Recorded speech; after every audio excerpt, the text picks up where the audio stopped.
21 juillet. 2 Chroniques, chapitre 4, versets 6 à 11. Salomon fit fabriquer en hôtel de bronze de 10 mètres sur 10 et 5 mètres de haut. Puis il fit faire la grande couve ronde d'un métal fondu. Elle mesurait 5 mètres de diamètre, 12 mètres 50 de hauteur. Un cordeau de 15 mètres mesurait sa circonférence. Au-dessus d'elle, sur tous les pourtours, se trouvaient 12 rangées de représentations de bœufs coulés d'un seul piece avec la couve. Il y en avait 10 par demi-mètre. La couve elle-même reposait sur 12 bœufs de bronze ayant leurs têtes tournées 3 vers le nord, l'ouest, le sud et l'est, alors que la partie postérieure de leur coupe était tournée vers l'intérieur et portait la couve.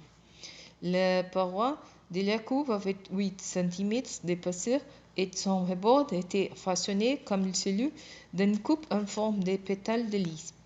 Il pouvait contenir environ 40 000 litres d'eau. Salomon fit encore fabriquer 10 bassins. Il les fit disposer 5 à droite et 5 à gauche du temple pour les lavages. Il se vint à nettoyer les ustensiles destinés à offrir les holocaustes.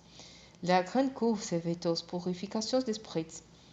Salomon fit fabriquer les 10 chandeliers d'or selon les modèles prescrits, puis on les plaça dans la grande salle du temple, 5 à droite et 5 à gauche, et fit faire 10 tables que l'on disposa également dans la grande salle, 5 à droite et 5 à gauche. Il fit aussi façonner 5 coupes d'aspersion en or.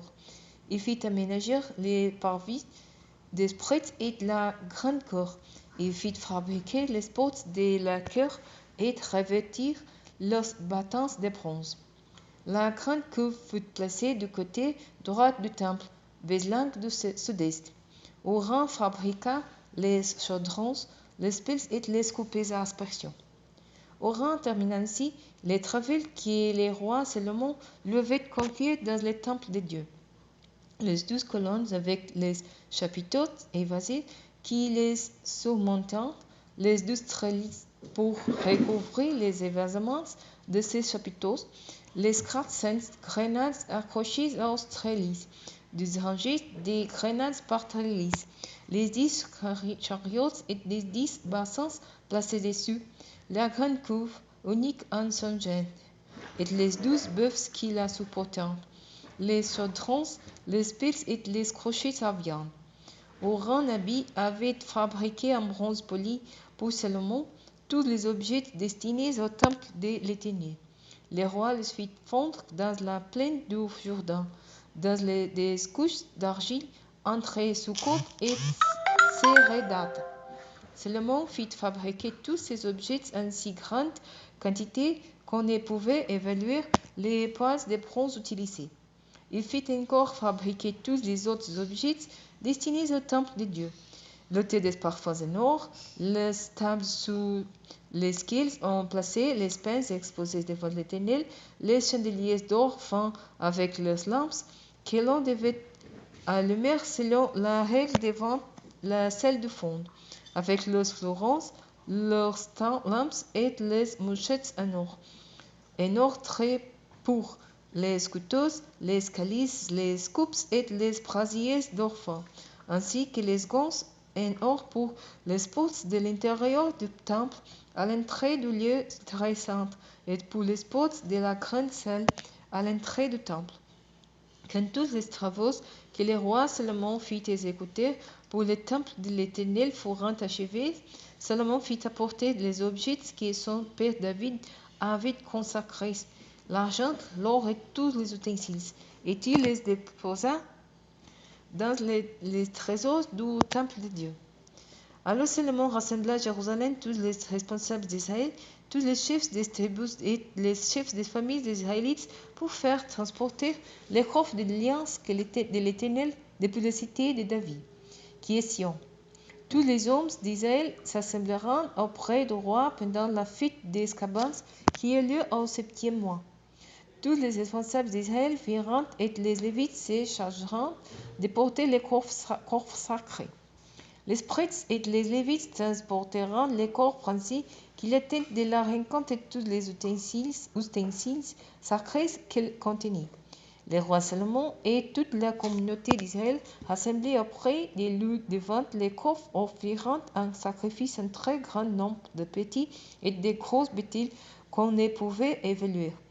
Les prêtres installeront les coffres de l'Alliance de l'Éternel à la place qui lui était destinée dans la salle du fond du temple, c'est-à-dire dans le lieu très saint, sur les ailes des chérubins.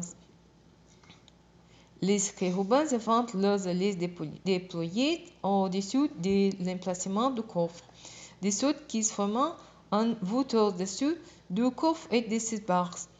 On avait donné à ces barres une longueur telle que leurs extrémités se voyant à une certaine distance du coffre sur le devant du sanctuaire intérieur, mais ils ne se voyant pas de l'extérieur.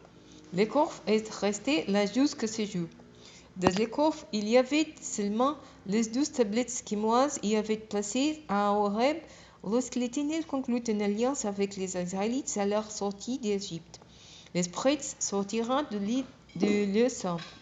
Tous les prêtres présents s'étendent pour évidemment s'en tenir compte de l'ordre des passages d'esclaves auxquels ils appartenaient. Tous les Lévites qui étaient musiciens s'éteignaient au complet du côté est de l'autel avec des cymbales, des luttes et des lyres. Il y avait là Asaph, Eman, Yedutun, avec leurs fils et les membres de leur parenté, tous revêtus de fin lin. 120 prêtres s'éteignaient à leurs côtés en sonnant des trompettes.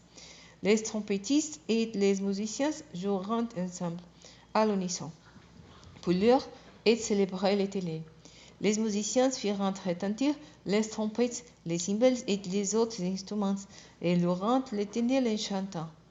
Car il est bon, car son amour dure toujours. Au même moment, le temple de l'Éternel fut rempli d'un nuée.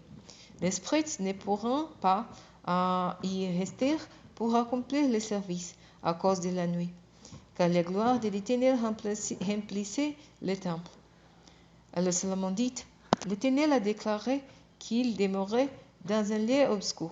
Et moi, j'ai bâti pour toi une résidence, un lieu où tu habiteras éternellement. Puis le roi les retourna et bénit toute l'assemblée d'Israël qui se tenait debout. Il dit, béni soit l'Éternel, le Dieu d'Israël, qui a de sa propre bouche parlé à mon père David et qui agit pour accomplir la promesse qu'il lui avait faite. Il lui avait dit, depuis le jour où j'ai fait sortir mon peuple d'Égypte, je n'ai jamais choisi une ville particulière parmi toutes les tribus d'Israël pour qu'on y bâtisse un temple où je sois présente. Et je n'ai pas choisi un homme pour qu'il soit le chef de mon peuple Israël. Me voici que j'ai élu Jérusalem pour y établir ma présence, et j'ai choisi David pour gouverner mon peuple Israël. Mon père David avait à cœur de bâtir un temple en l'honneur de l'Éternel, le Dieu d'Israël. Mais l'Éternel le déclare, ton projet de bâtir un temple en mon honneur est une excellente chose. Tu as bien fait de prendre cela à cœur. Toutefois, ce n'est pas toi qui bâtiras ce temple, c'est ton propre fils qui le bâtira pour moi. L'Éternel a tenu sa promesse. J'ai succédé à mon père David et j'occupe le trône d'Israël, comme l'Éternel l'avait annoncé, et j'ai construit ce temple en l'honneur de l'Éternel, le Dieu d'Israël. J'ai déposé les coffres qui contiennent les codes de l'alliance de l'Éternel, cette alliance qu'il a conclue avec les Israélites.